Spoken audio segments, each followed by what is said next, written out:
All right, so now we're going to talk about the slope of a horizontal line. So if I were to go ahead and graph this function here, hopefully we remember how to do this. I think the easiest way to graph this is if I were to rewrite this by factoring out an x, I would get x squared minus 1, y equals x, x plus 1, x minus 1.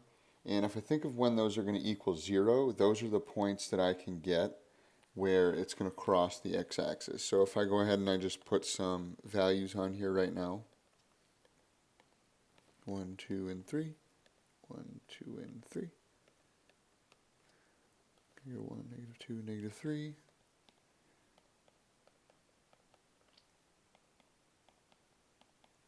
then I'm going to go ahead and I'm going to graph this in red. So I know if I plug in 0 for x, I'm going to end up with a 0.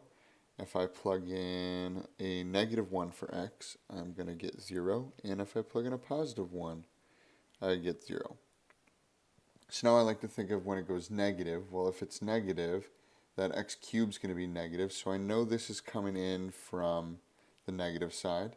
And the same is true when it's positive. It's going to be very large positive. So I know it's going to kind of do something like that. I know it'll have a little bit of a curve to it, but that's just for, a quick sketch, that's pretty much all we need to do. So then, since it crosses, I know that this has to go up and down around. So there are two spots where this has a horizontal slope right there. And so if we look at slope, slope is the rise over the run, and this run goes on forever, and the rise is always going to be 0.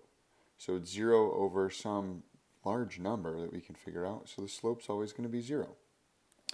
So to determine the actual x-coordinates, where this is going to end up being a horizontal tangent, well, all we have to do is we have to take the derivative. So if we do dy dx of x cubed minus x, we're going to end up with 3x squared minus 1.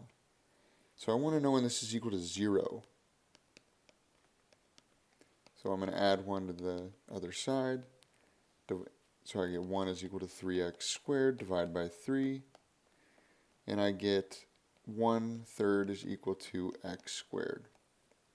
So I take the square root of both sides, and I get x is equal to plus or minus the square root of 1/3.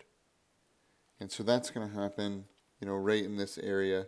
X value is going to be 1/3 and negative 1/3.